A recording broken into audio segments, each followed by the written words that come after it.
On the morning of October 13th, 1841, 23 guests witnessed what Hartford's upper society would later call the most shocking wedding ceremony in Connecticut's history. Within minutes of taking her first sip of ceremonial wine, 19-year-old Bridget O'Sullivan collapsed at the altar of Trinity Episcopal Church, her wedding dress pooling around her convulsing body as white foam escaped her lips. The bride's final words, heard clearly by the front pew, were a desperate whisper. "The wine, it burns." What authorities discovered 3 days later would expose a calculated murder so cold-blooded that the Hartford Courant refused to print the full details, fearing public outrage.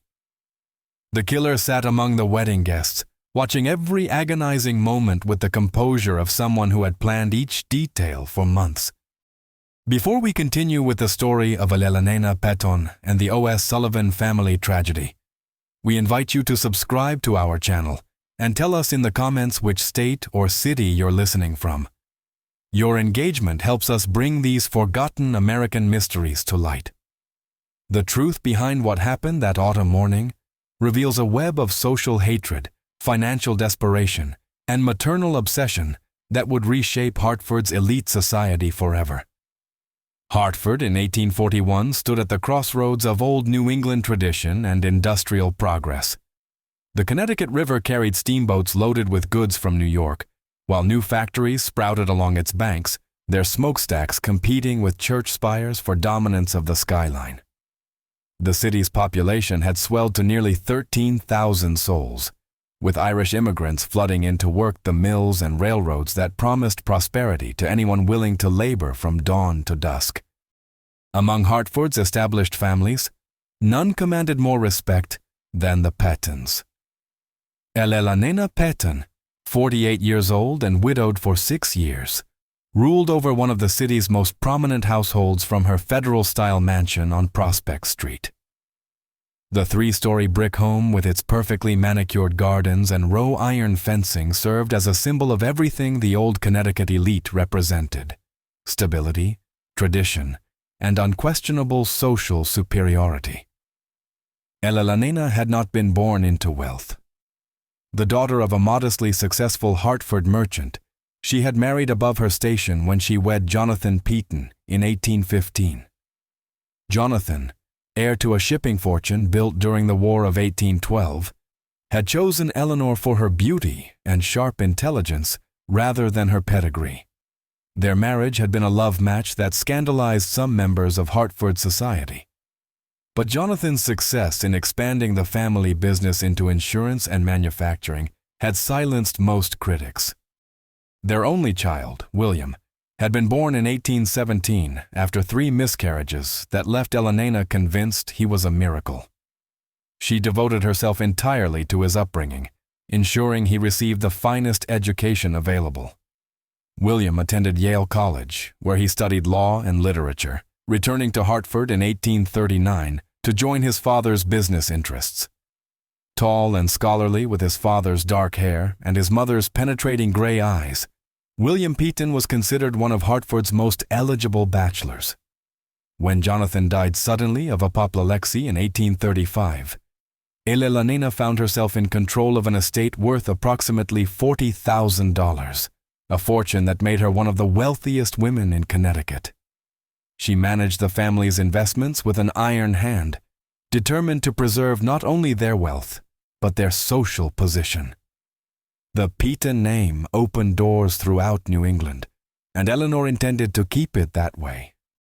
The Irish migration to Hartford had accelerated throughout the 1830s, driven by poverty and crop failures in Ireland. These newcomers settled in the area near the railroad depot in cramped tenements that lacked proper sanitation. They worked for wages that established residents considered insulting, yet their willingness to labor for so little drove down costs for factory owners and created resentment among American-born workers. Elena observed these changes with growing alarm. At Ladies' Aid Society meetings, she listened to complaints about Irish servants who allegedly stole from their employers, about Irish children who fought with proper American youngsters, about Irish families who crowded 10 people into spaces meant for 4. The established families of Hartford began to speak of the Irish problem in hushed tones, wondering aloud whether these Catholic foreigners could ever truly become Americans. Into this atmosphere of social tension came the O'Sullivan family. In late 1839, Patrick O'Sullivan, a widower of 38, had brought his 4 children to Hartford after hearing of work opportunities in the city's expanding mills. His eldest daughter, Bridget, was 17 when they arrived, a striking young woman with auburn hair and emerald eyes that seemed to capture light even in Hartford's gray winter months. Patrick found work as a supervisor at Colt's Patent Firearms Manufacturing Company, where his experience with machinery in Dublin's textile mills proved valuable. The salary allowed him to rent a small but respectable house on Front Street, closer to Hartford Center than most Irish families could afford. Bridget took a position as a seamstress in one of the better dress shops on State Street, where her skill with delicate fabrics and her ability to speak without a heavy brogue made her popular with customers. It was at Wadsworth Anium's public lecture series that Bridget first encountered William Peaton. The lecture, delivered by a visiting professor from Harvard on the topic of American literature, had drawn Hartford's intellectual elite. Bridget attended because her employer, Mrs. Catherine Hendris, had encouraged her Irish employees to better themselves through education and culture. William noticed her immediately, seated in the back section reserved for working people. Bridget listened with an intensity that impressed him. When the lecturer opened the floor for questions, she raised her hand to ask about the influence of Irish poetry on American writers. A question so thoughtful and well articulated that several people turned to look at her with surprise. After the lecture, William approached her as she gathered her cloak. "That was an excellent question about Irish literary influence," he said, removing his hat. "I'm William Peaton. I don't believe we've been introduced." Bridget's cheeks colored slightly, but her voice remained steady. "Bridget O'Sullivan, Mr. Peaton. I'm pleased to make your acquaintance." They walked together toward State Street, talking about books and ideas with an ease that surprised them both. William learned that despite her limited formal education, Bridget had read voraciously, everything from Shakespeare to contemporary American authors. She had borrowed books from a kind priest in Dublin, and continued reading whatever she could obtain in Hartford's lending libraries. When they reached the corner where their paths diverged, William hesitated. "Miss O'Sullivan, I wonder, would you care to attend next week's lecture? It's to be about American history, and I suspect you might find it interesting." Bridget's smile transformed her entire face. "I would enjoy that very much, Mr. Peaton." Their courtship began quietly, carefully. William understood the social implications of his interest in an Irish working girl, but Bridget's intelligence and grace convinced him that such considerations were petty and unworthy. They met for walks along the Connecticut River, attended lectures and cultural events, and discovered a compatibility that transcended their different backgrounds. La Nena remained unaware of these developments for nearly 6 months. William had always been discreet about his personal affairs, and she assumed his frequent absences from home reflected his dedication to business matters or social obligations with young men of his own class. The revelation came on a humid afternoon in July 1840. Eleanor had decided to surprise William with a visit to his office at the Peaton Building on State Street, bringing him cold lemonade and news of an invitation to the governor's summer reception. As she climbed the stairs to the second floor, she heard voices from behind his office door. William's familiar baritone and a woman's voice she didn't recognize. "My mother will never accept this," William was saying. "But I don't care about her approval anymore, Bridget. I love you, and that's what matters." Eleanor froze on the landing, her hand gripping the lemonade pitcher so tightly her knuckles went white. "Your family's position in society," the woman replied, her voice carrying a slight Irish accent that made Elena's blood run cold. "I don't want to be the cause of trouble between you and your mother, William." She sacrificed so much for you." "You don't understand," William said firmly. "She's controlled every aspect of my life since father died, whom I should marry, where I should live, how I should spend my time. I'm 23 years old, and I've never made a single important decision without her approval. That ends now."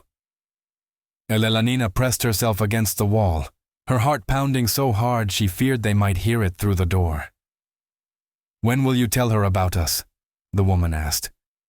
"Soon, very soon. I want you to meet her properly as my intended bride. She'll see what I see in you. Your intelligence, your kindness, your strength. She'll have to accept that I've chosen the woman I want to spend my life with." The sound of a chair scraping across the floor sent Elelanena fleeing down the stairs, abandoning the lemonade on the landing.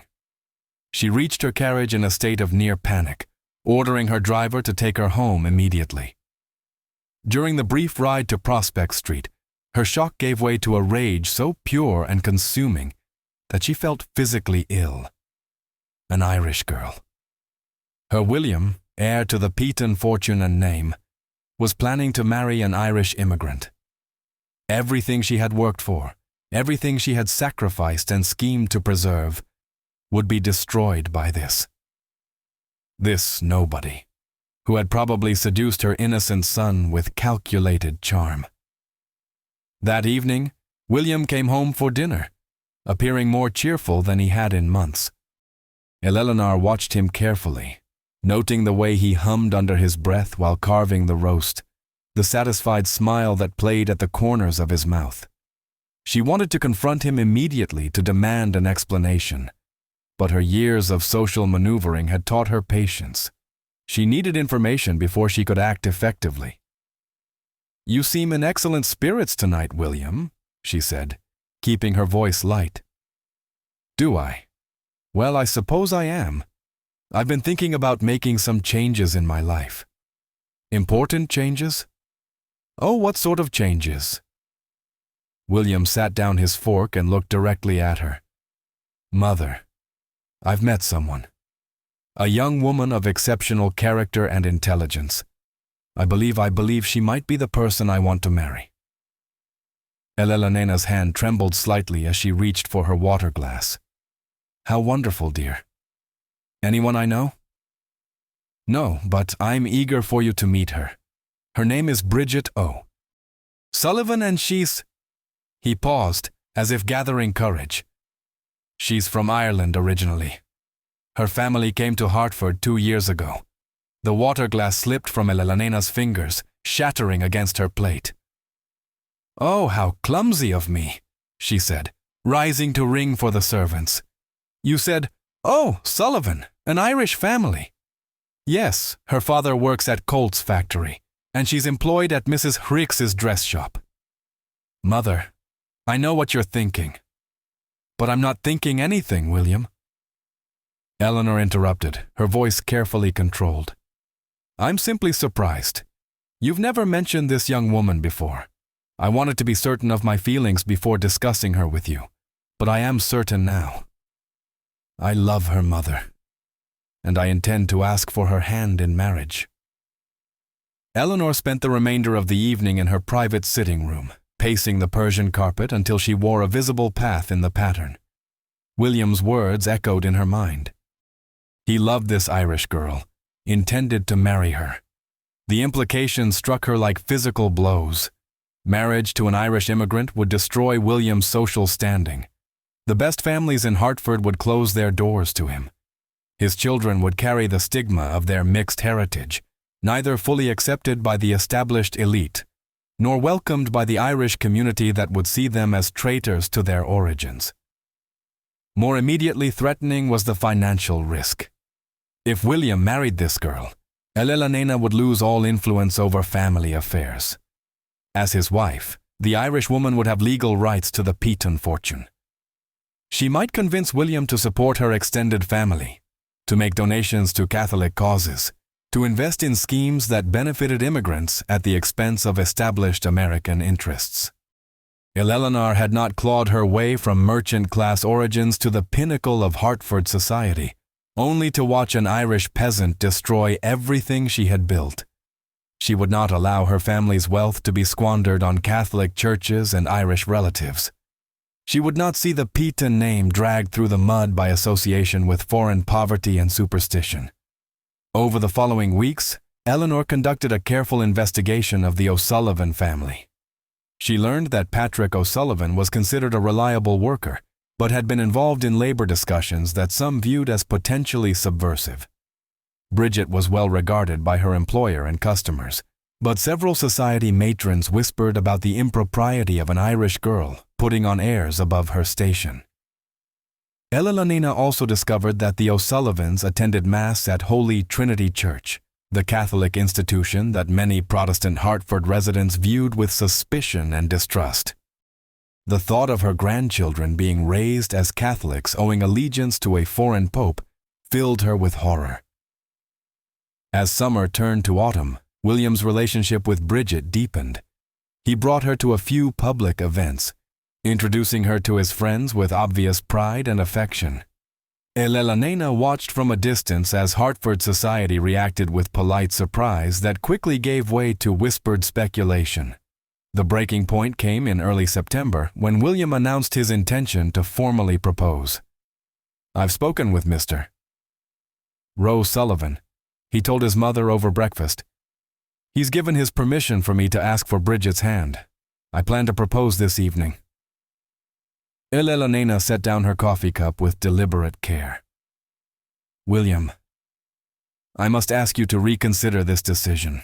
Mother, please let me finish. I've said nothing about this association because I hoped it would run its natural course. But you're talking about marriage now, about permanent commitments that will affect not just your life, but the future of our family." William's jaw tightened. "What exactly are you saying?" "I'm saying that marriage is about more than personal feelings. It's about social compatibility, shared values, common backgrounds. This young woman may be perfectly pleasant, but she comes from a world entirely different from ours. The differences that seem charming now will become sources of conflict later. Her background doesn't matter to me. It should matter. It will matter to your children who will struggle to find their place in society. It will matter to your business associates who expect their partners to maintain certain standards. It will matter to everyone we know." William stood abruptly, his chair scraping against the floor. "I'm disappointed in you, Mother. I expected better from someone who married for love herself. Your father and I came from similar circumstances. We understood each other's expectations and obligations. This situation is entirely different. The only difference is your prejudice against the Irish." Elalonina's mask of composure finally slipped. "It's not prejudice, William. It's reality. These people are not like us. They have different loyalties, different values, different priorities. This girl will change you, and not for the better." "This conversation is over," William said coldly. "I'm going to propose to Bridget tonight, with or without your blessing." After he left, Eleanor sat alone in the dining room for nearly an hour, staring at her untouched breakfast. The die was cast. William would not be dissuaded by arguments or threats. He was going to marry this Irish girl, and when he did, Elalonina's control over the family fortune and legacy would end forever, unless she took action to prevent it. The engagement of William Pianton to Bridget O'Sullivan was announced in the Hartford Courant on September 15, 1840. The brief notice placed in the society section generated more discussion than any social news in recent memory. At tea parties and gentlemen's clubs throughout the city, people debated whether William had lost his senses or simply succumbed to Irish seduction. Elalonina maintained a facade of gracious acceptance while privately seething. She attended social functions where well-meaning friends offered congratulations mixed with barely concealed sympathy. How progressive of William, they would say, their voices carrying undertones of scandal. "I'm sure the girl is quite suitable." The worst moment came at a Ladies' Aid Society meeting, where Mrs. Harrison Fitzgerald, whose own Irish ancestry was conveniently forgotten by Hartford society, made a pointed comment about the importance of maintaining proper standards in marriage. "Of course, we must be charitable to these immigrant families," she said, glancing meaningfully at Eleanor. "But there are appropriate boundaries that shouldn't be crossed." Eleanor smiled tightly and changed the subject, but the humiliation burned in her chest like acid. She was being patronized by women who had once deferred to her social position. The Peyton name, which had opened every door in Connecticut, was becoming a source of whispered gossip and snide commentary. During this period, Eleanor began to study Bridget O'Sullivan with the intensity of a military strategist, examining an enemy position. She attended public events where the couple appeared, watching how Bridget moved, spoke, and interacted with Hartford's elite. What she observed only deepened her alarm. Bridget was not the simple Irish peasant Eleanor had hoped to find. The young woman possessed a natural elegance that could not be taught, an intelligence that shone in her conversations, and a genuine warmth that drew people to her. Even Eleanor's harshest critics among the society matrons admitted that the O'Sullivan girl had remarkable poise for someone of her background. More troubling was the obvious depth of William's devotion. He looked at Bridget with an adoration Eleanor had never seen from him before. When they walked together, he unconsciously matched his longer stride to hers. When she spoke, he listened with complete attention. When others made subtle social slights, he defended her with a fierce protectiveness that reminded Elena uncomfortably of how Jonathan had once defended her against similar treatment. The wedding was scheduled for October 13th. William had wanted a small ceremony, but Bridget insisted on inviting both families and their closest friends. "I want everyone we care about to witness our vows," she told him. "I don't want anyone to think we're ashamed of our marriage or trying to hide it." Eleanor realized that a public wedding would make her humiliation complete. Every prominent family in Hartford would attend, if only to satisfy their curiosity about the Irish bride. The ceremony would be discussed and dissected for months, cementing the Peyton name's association with social degradation. As September passed into October, Eleanor's desperation grew. She considered various strategies for disrupting the wedding plans. She could claim sudden illness, requiring William to postpone the ceremony to care for her. She could attempt to bribe Patrick O'Sullivan to withdraw his consent. She could even threaten to disinherit William entirely. But each option carried unacceptable risks. William might proceed with the wedding regardless of her illness or threats. Bribing the father could backfire spectacularly if he revealed her attempt to the wider community. And disinheriting William would mean losing control over him permanently, while ensuring that her fortune eventually passed to strangers. The solution came to Eleanor during a sleepless night in early October. She was reviewing her late husband's papers, searching for some legal mechanism that might give her continued control over the family assets, when she discovered Jonathan's correspondence with a business associate in New York, who dealt in rare chemicals for industrial purposes. Among the letters was a detailed discussion of various compounds used in manufacturing processes, including their effects on human health when handled improperly. One letter specifically mentioned arsenic oxide commonly used in textile production and available through legitimate commercial channels. Jonathan had been investigating its use in a proposed fabric treatment process, but had ultimately decided against the investment due to safety concerns.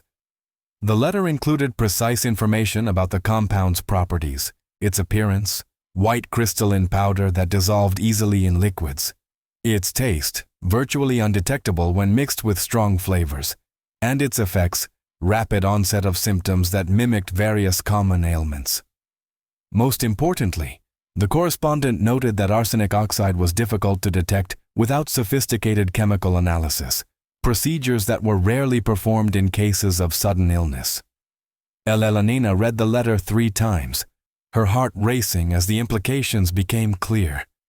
Here was a means of preventing William's marriage that would appear entirely natural, tragic, but unavoidable. A sudden illness striking the bride during the wedding ceremony would be shocking, but not unprecedented. Young women sometimes succumbed to the excitement and stress of their wedding day, especially those from lower social classes who might be overwhelmed by the grandeur of the occasion.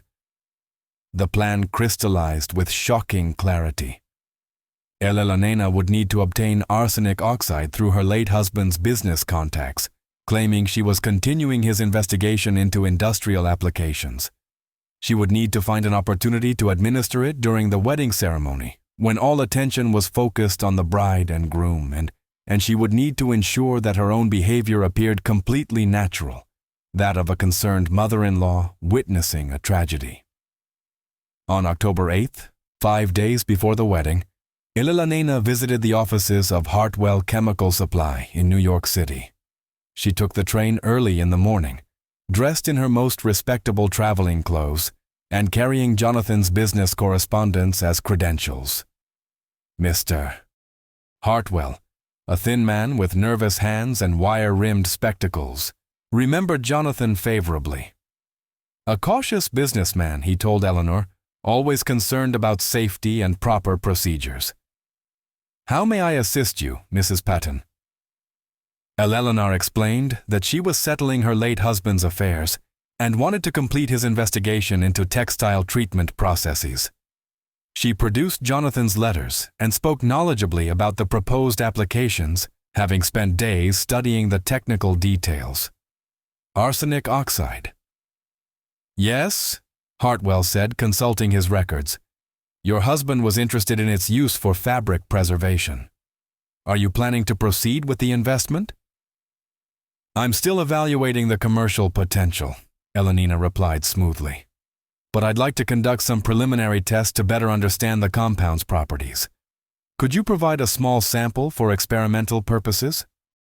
Hartwell nodded and disappeared into his storeroom, returning with a glass vial containing perhaps 2 ounces of white powder. "This should be sufficient for your testing purposes. Please observe all safety precautions. The compound is highly toxic if ingested or inhaled." Elena paid in cash and carefully placed the vial in her reticule. During the train ride back to Hartford, she held her purse close to her body, acutely aware of its deadly contents. She felt no guilt, only a grim satisfaction that she had taken decisive action to protect her family's future. The remaining days passed in a blur of wedding preparations. Bridget had engaged Elena's help in planning the reception, a gesture of goodwill that Elena found simultaneously touching and infuriating. The young woman clearly hoped to win her future mother-in-law's approval through inclusive gestures and respectful attention. "I want you to feel that this is your celebration too, Mrs. Peaton," Bridget said as they reviewed the menu for the wedding breakfast. "William speaks of you with such love and respect. I hope that someday you might feel the same affection for me."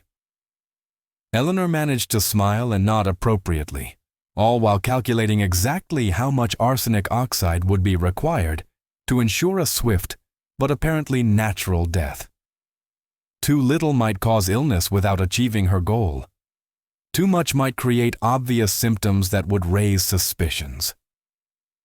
Based on Jonathan's correspondence and her own research in medical texts borrowed from Hartford's library, Elena determined that approximately 1/2 teaspoon of the powder dissolved in wine would be sufficient. The symptoms would begin within minutes and progress rapidly, mimicking the effects of extreme excitement or heart failure. On the morning of October 13th, Elena awoke before dawn with a clarity of purpose she had not felt in months. Every detail of the plan had been rehearsed in her mind dozens of times. She knew exactly when and how she would act, and the knowledge filled her with grim determination. The wedding ceremony was scheduled for 11 o'clock at Trinity Episcopal Church, followed by a reception at the Peaton Mansion. Elena had volunteered to oversee the refreshment preparations, a responsibility that would give her complete access to the ceremonial wine that would be served to the bride and groom during the blessing. She dressed carefully in her finest dark blue silk gown, adding the pearl necklace Jonathan had given her on their own wedding day. Her reflection in the bedroom mirror showed a woman of dignified composure, every inch the respected Hartford matron attending her son's wedding. No one looking at her would suspect the deadly purpose that drove every measured movement. The arsenic oxide was hidden in a small silk sash sewn into the inner pocket of her dress. The powder had been carefully measured and prepared the night before, ready to be dissolved in wine at the crucial moment. Elena had practiced the motion dozens of times, ensuring she could empty the sachet's contents quickly and naturally, while appearing to adjust the wine service. At 9 o'clock, Elena arrived at Trinity Church to supervise the final preparations.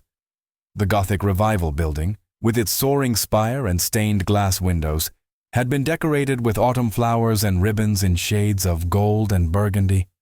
Bridget's limited budget had not allowed for elaborate decorations, but the simple arrangements possessed an understated elegance that even Elena grudgingly admired.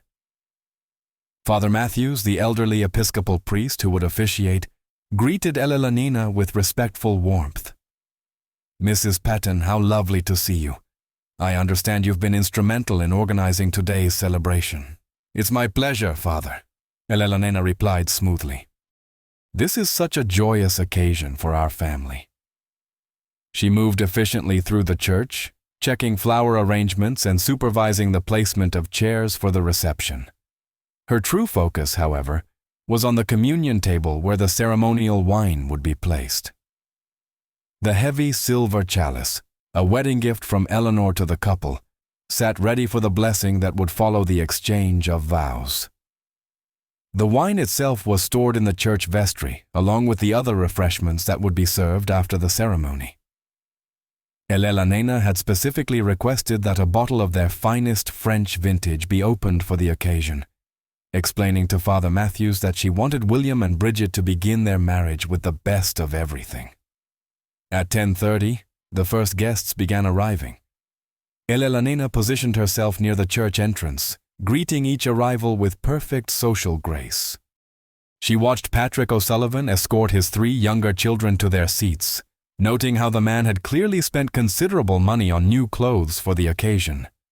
His obvious pride in his daughter's marriage to a Peaton stirred Elena's anger afresh. Members of Hartford's elite arrived in elegant carriages, their expressions carefully neutral, as they took in the mix of social classes represented among the guests. Elena observed their subtle reactions. The way they nodded politely to the Irish families while maintaining careful distance. The social dynamics she had predicted were already playing out exactly as expected. William arrived at 10:45, accompanied by his friend Charles Wittmann, who was serving as best man. Elena felt a pang of genuine love as she watched her son adjust his cravat nervously and speak in low tones with Father Matthews about the ceremony's progression.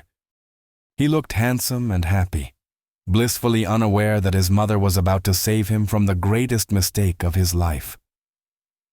At precisely 11 o'clock, the church bells began to toll, and Bridget appeared at the rear of the nave. Eleanor's breath caught in her throat despite herself. The young woman was genuinely beautiful, her auburn hair arranged in an elegant style that complemented the simple but perfectly fitted white gown she had sewn herself. She carried a bouquet of white roses and baby's breath, and her face glowed with happiness that seemed to illuminate the entire church. Patrick O'Sullivan walked proudly beside his daughter, his hand resting gently on her arm. As they processed down the aisle, Eleanor noticed how many of the guests smiled involuntarily at the sight of the radiant bride. Even some of Hartford's most socially rigid matrons appeared touched by Bridget's obvious joy and dignity. The ceremony proceeded with traditional Episcopal solemnity.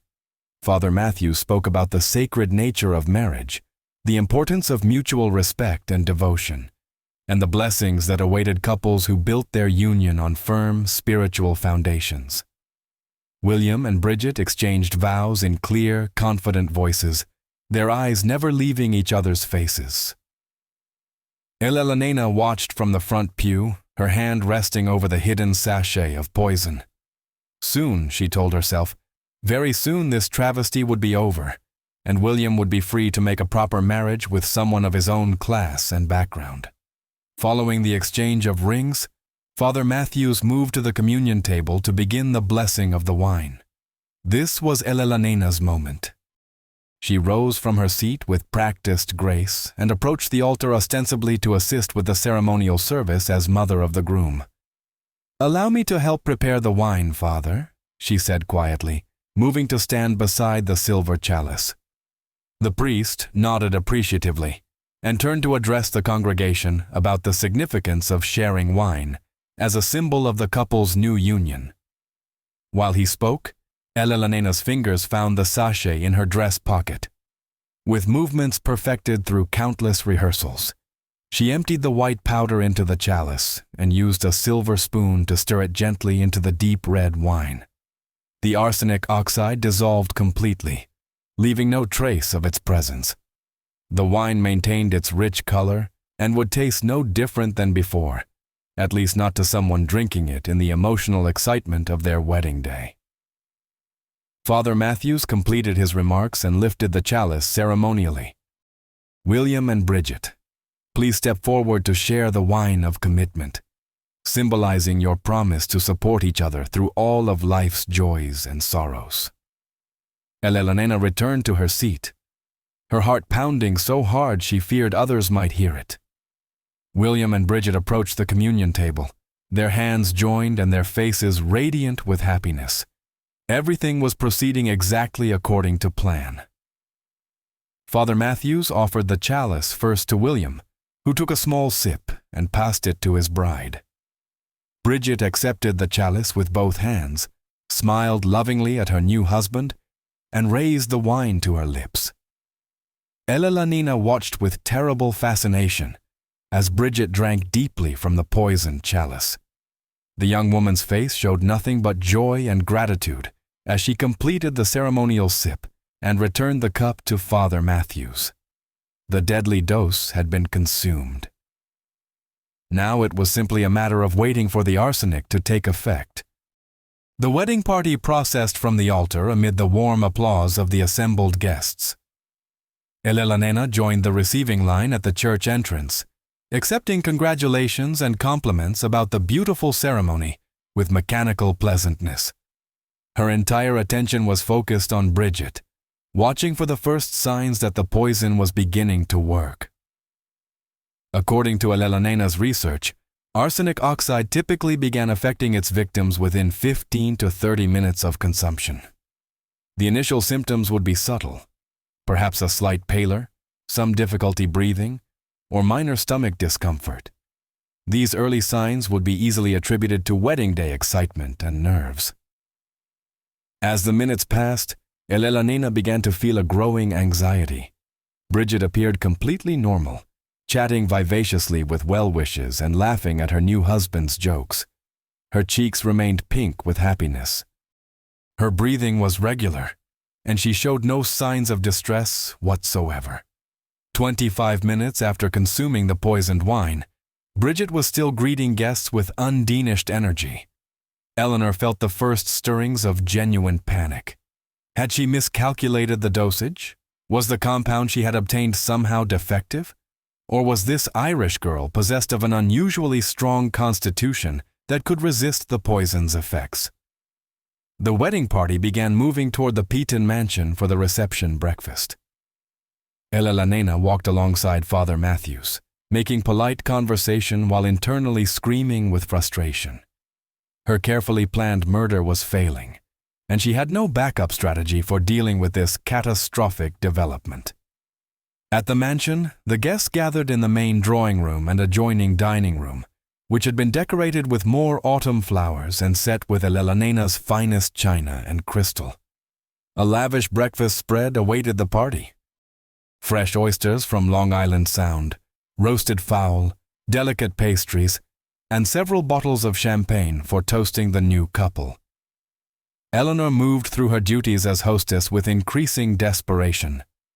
45 minutes had passed since Bridget consumed the arsenic, yet the young woman continued to appear perfectly healthy.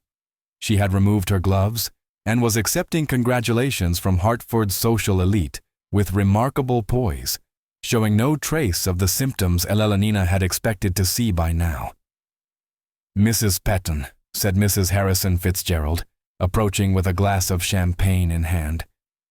"You must be so proud. The ceremony was lovely, and your new daughter-in-law is absolutely charming, much more refined than one would expect from her background."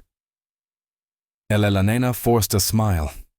"Yes, Bridget is a lovely girl. We're very pleased with William's choice." The words tasted like ashes in her mouth. If the poison didn't work, she would be forced to accept this Irish peasant as her daughter-in-law permanently.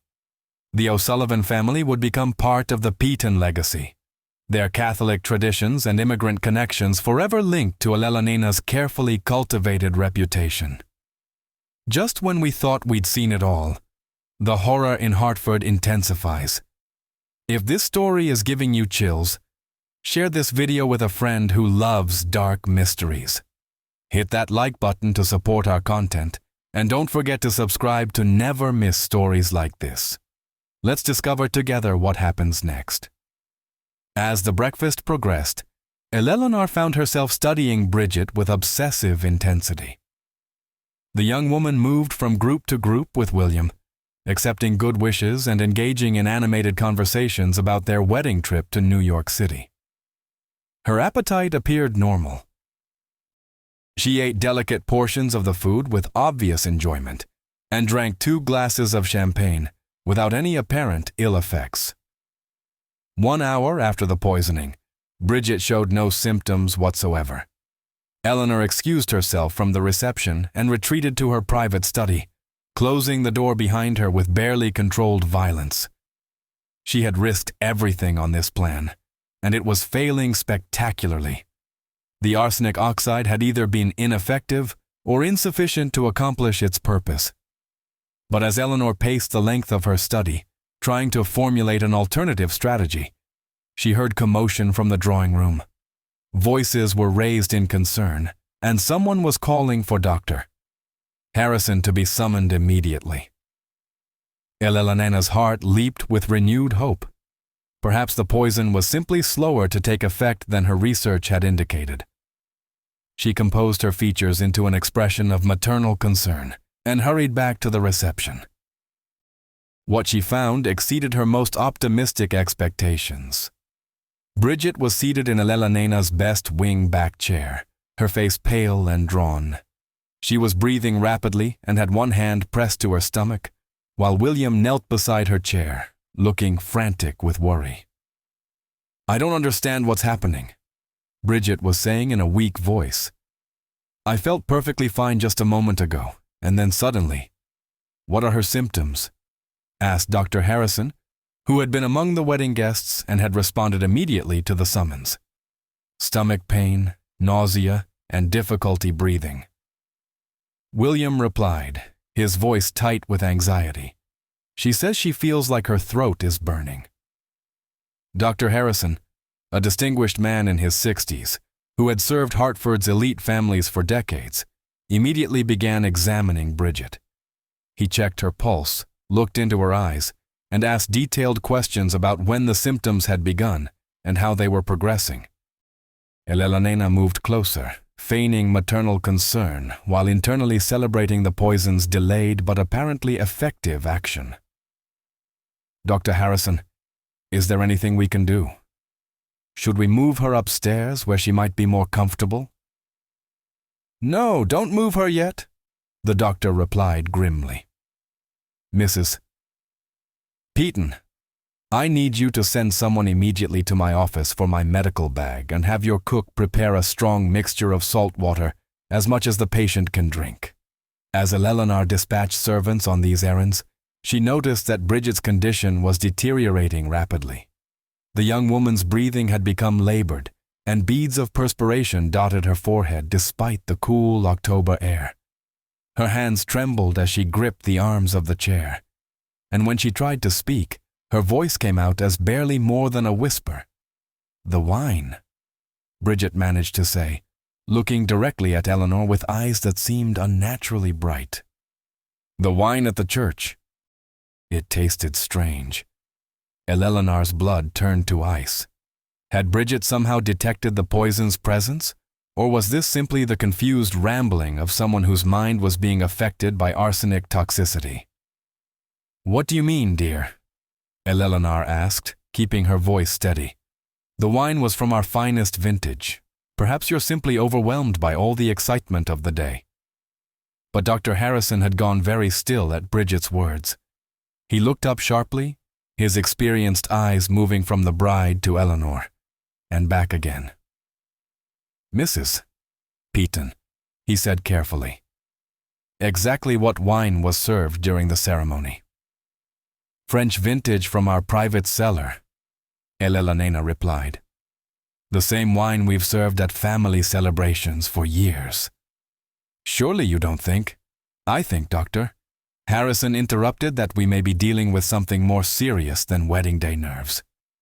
He turned to William, who was holding Bridget's hand and murmuring reassurances. "Mr. Peaton, I need you to send someone to Trinity Church immediately. Have them bring back the chalice that was used for the wine blessing and any remaining wine from the bottle that was opened for the ceremony." Eleanor felt panic rising in her chest. If Dr. Harrison examined the chalice and discovered traces of arsenic, her carefully constructed plan would unravel completely. She needed to prevent that examination at all costs. "Doctor, surely you're being overly cautious," she said. "The poor child is simply overwhelmed. Perhaps if we moved her to a quiet room, Mrs. Peaton." "Doctor," Harrison said with quiet authority, "I've been practicing medicine for 37 years. I've seen wedding day nerves, and I've seen food poisoning, and I've seen the effects of various toxic substances. This young woman's symptoms are consistent with our cynical poisoning." The words fell into the drawing room like stones into still water, creating ripples of shock and disbelief among the assembled guests. Several women gasped audibly while the men moved closer to hear Dr. Harrison's diagnosis more clearly. William's face went white. "Poison? That's impossible. How could Bridget have been poisoned?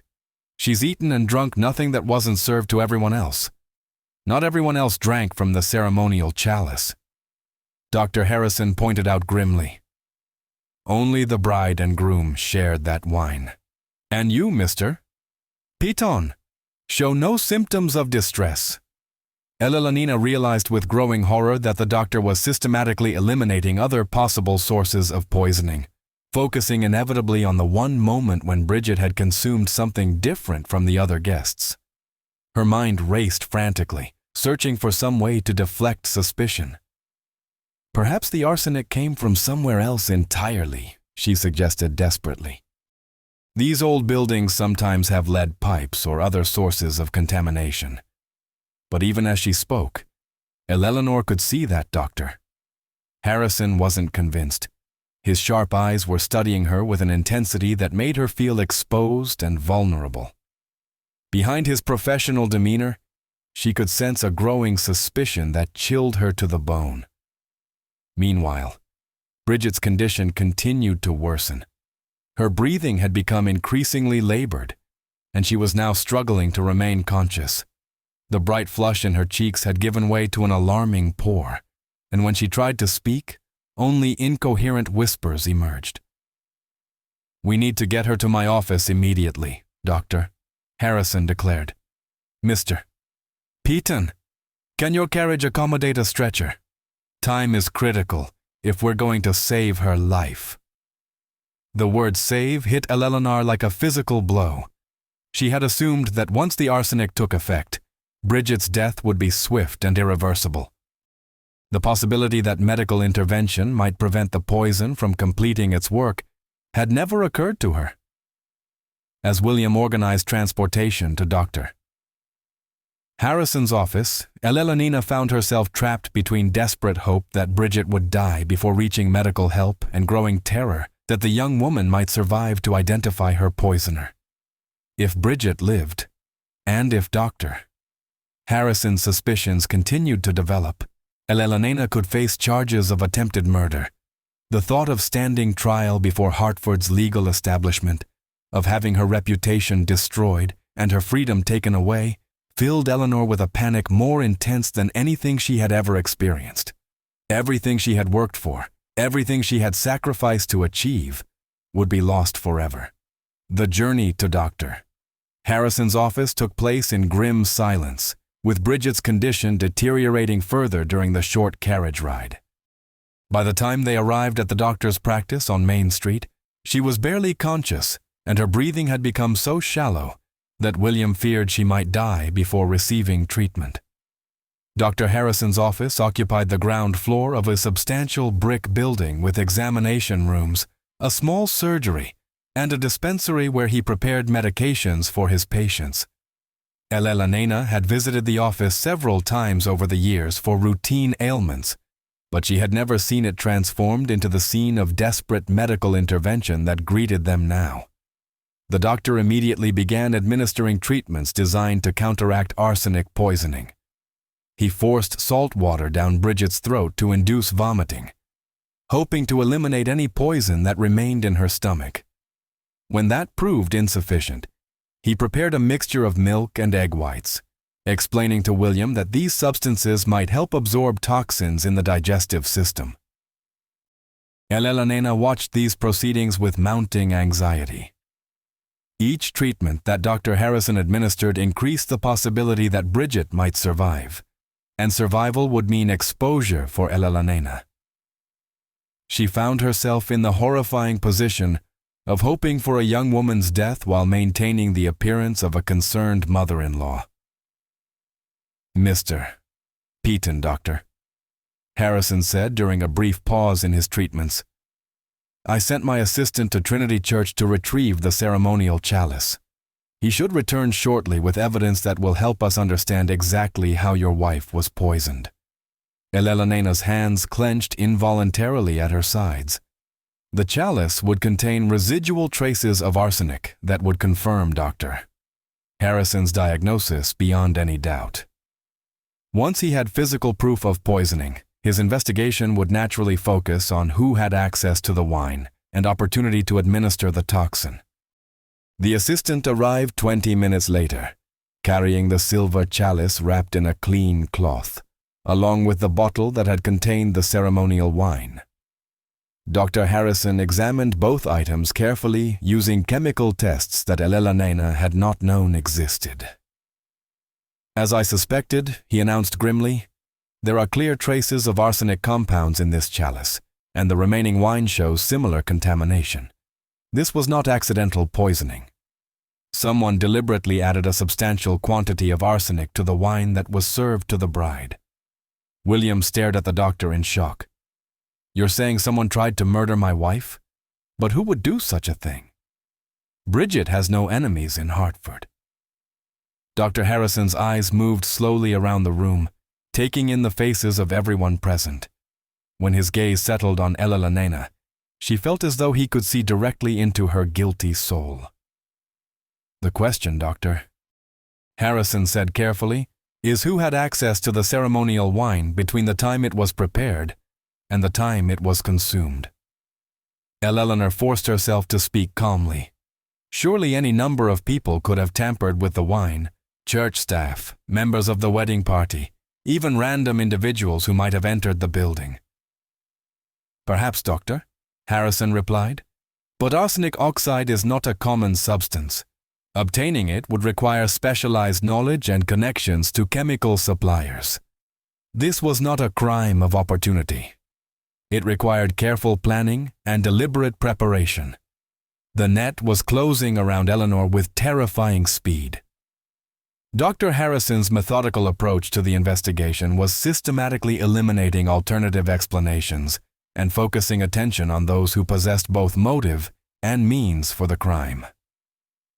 At that moment, Bridget stirred on the examination table where she had been lying unconscious for nearly an hour. Her eyes fluttered open, and she looked around the room with obvious confusion and distress. "William," she whispered weakly, "what happened? Where am I?" "You're in Dr. Harrison's office," William replied, taking her hand gently. "You've been very ill, but you're going to be all right now." Bridget's gaze moved around the room until it settled on Eleanor. For a long moment, the two women looked directly at each other, and Eleanor saw something in the young woman's eyes that made her blood run cold.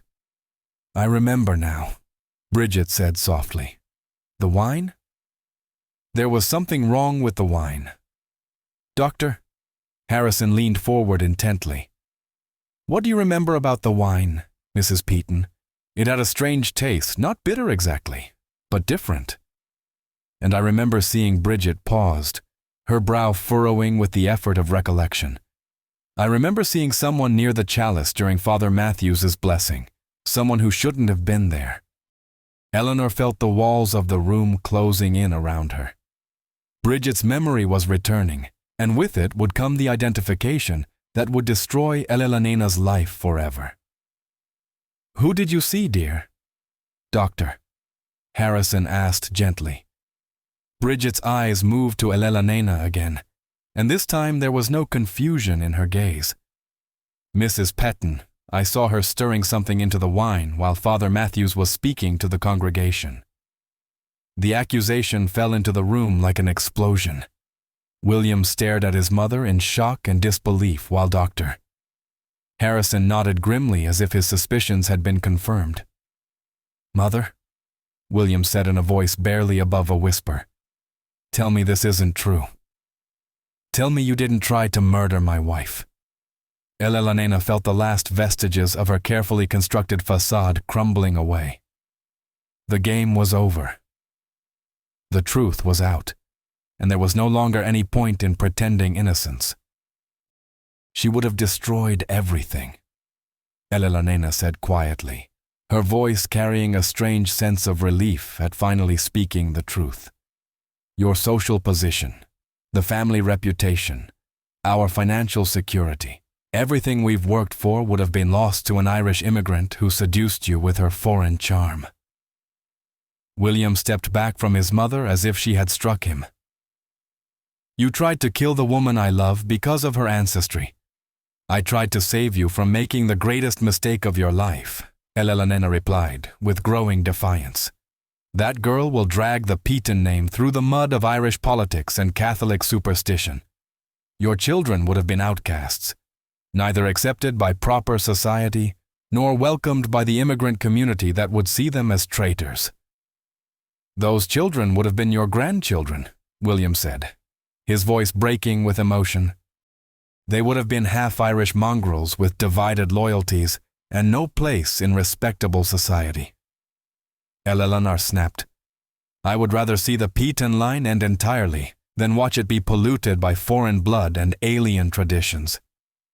Dr. Harrison had been listening to this exchange with professional detachment, but now he stepped forward with quiet authority. "Mrs. Peaton, I'm afraid I have no choice but to notify the Hartford Constabulary about what has transpired here. You have confessed to attempted murder in the presence of multiple witnesses." Eleanor laughed bitterly. "Do you think the authorities will prosecute a respected Hartford matron for trying to protect her family from immigrant corruption? Half the men on the city council share my concerns about the Irish problem." "Perhaps, Doctor," Harrison replied, "but they also understand that poisoning is a serious crime regardless of the perpetrator's social position. The law applies to everyone, Mrs.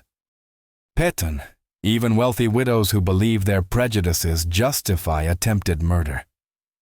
The trial of Elena Peaton began on November 20th, 1841 in Hartford Superior Court. The case attracted unprecedented attention throughout Connecticut and beyond, with newspapers from Boston to New York following every detail of the proceedings. The spectacle of a prominent society matron accused of poisoning her son's Irish bride captured the public imagination in ways that reflected the deep social tensions of the era. Judge Samuel Huntington, himself a member of Hartford's established elite, presided over the trial with scrupulous attention to legal procedure. Despite his personal acquaintance with Elena and sympathy for her social concerns, He could not ignore the overwhelming evidence against her. Dr. Harrison's testimony regarding the arsenic poisoning was supported by chemical analysis, Bridget's eyewitness identification, and Elena's own confession in the doctor's office. The prosecution, led by District Attorney Charles Morgan, presented the case as a calculated attempt at murder, motivated by social prejudice and financial greed. The defendant, Morgan told the jury, placed her own narrow concerns about social status above the life of an innocent young woman, whose only crime was falling in love with the defendant's son. Elena's defense attorney, Hartford's most prominent criminal lawyer, argued that she had acted under extreme emotional distress caused by her son's inappropriate marriage choice. He attempted to portray Elena as a devoted mother driven to temporary insanity by the prospect of her family's social destruction. The strategy failed completely. The careful planning required to obtain arsenic oxide, the deliberate timing of the poisoning during the wedding ceremony, and Elena's calculated behavior before and after the crime demonstrated premeditation that contradicted any claim of temporary insanity. Bridget's testimony proved particularly damaging to Elena's defense. The young woman had recovered completely from the arsenic poisoning, and she spoke with quiet dignity about the events of her wedding day. Her obvious intelligence and refinement made a powerful impression on the jury, undermining Elena's characterization of her as an unsuitable immigrant. "I bear no personal hatred toward Mrs. Peaton," Bridget told the court. "I understand that she acted from love for her son. Even though that love was expressed through terrible means, but I cannot forget that she tried to kill me because she believed my Irish heritage made me unworthy of her family." William's testimony was the most emotionally devastating moment of the trial. He spoke of his love for both his mother and his wife, his shock at discovering Elena's crime, and his determination to ensure that justice was served regardless of family loyalty. "My mother taught me to value honor, integrity, and moral courage," he told the court. "Those same values now require me to testify truthfully about her actions, no matter how painful that truth might be." The jury deliberated for less than 2 hours before returning a verdict of guilty on charges of attempted murder. Judge Huntington sentenced Elena to 15 years in the Connecticut State Prison, noting that her social position and previous good character had been considered in determining the length of her incarceration. The defendant's crime strikes at the heart of civilized society. Judge Huntington declared during sentencing, "When prejudice and social ambition lead to attempted murder, the law must respond with appropriate severity to protect all citizens, regardless of their background or origin." Eleanor received the sentence with the same composure she had maintained throughout the trial. She showed no emotion as the court officers led her away to begin her imprisonment, though observers noted that she avoided looking at William and Bridget as she left the courtroom. The Peaton family's social position in Hartford never recovered from the scandal. William found himself ostracized by many of the families who had once welcomed him, though a few forward-thinking members of the community rallied to support him and Bridget. They moved to Boston shortly after the trial, where William established a successful law practice, and they raised 3 children who grew up to be prominent citizens of Massachusetts. Bridget proved to be everything William had believed her to be: intelligent, gracious, and devoted to their family's welfare. She became active in charitable organizations that assisted Irish immigrants, using her social position to bridge the gap between established American families and newcomers seeking better lives. Elena served 12 years of her sentence before being released for good behavior in 1853. She returned to Hartford as a broken woman, her fortune largely depleted by legal expenses and the costs of incarceration. She lived quietly in a modest boarding house until her death in 1858, never having reconciled with William or met her grandchildren. The silver chalice used in the poisoning was melted down by Trinity Church, and the metal donated to a fund for Irish immigrants. Father Matthews, deeply shaken by the violation of sacred ceremony that had occurred under his supervision, instituted new procedures for wedding preparations that ensured multiple people were present whenever ceremonial items were being prepared. The case of Eleanor Peyton became a cautionary tale told throughout New England about the dangers of unchecked prejudice and social ambition. Legal scholars pointed to it as an example of how even the most privileged members of society remained subject to the rule of law when they committed serious crimes. But perhaps the most lasting impact of the tragedy was its effect on Hartford's social attitudes toward Irish immigrants and other newcomers to American society. The obvious injustice of Eleanor's attempt to murder Bridget simply because of her heritage forced many established families to reconsider their own prejudices and assumptions. Dr. Harrison, whose quick thinking and medical expertise had saved Bridget's life, became a vocal advocate for treating all patients with equal care, regardless of their social background. His testimony during the trial had demonstrated the importance of applying scientific methods to criminal investigations, helping to establish forensic medicine as an essential tool for law enforcement. The poisoned chalice case, as newspapers dubbed it, remained a topic of discussion in Hartford for decades after the trial concluded. Parents used Eleanor's story to warn their children about the corrupting effects of hatred and prejudice, while legal professionals studied the case as an example of how social tensions could lead to violent crime. In 1865, 24 years after the poisoning, William Peyton returned to Hartford for the first time since the trial.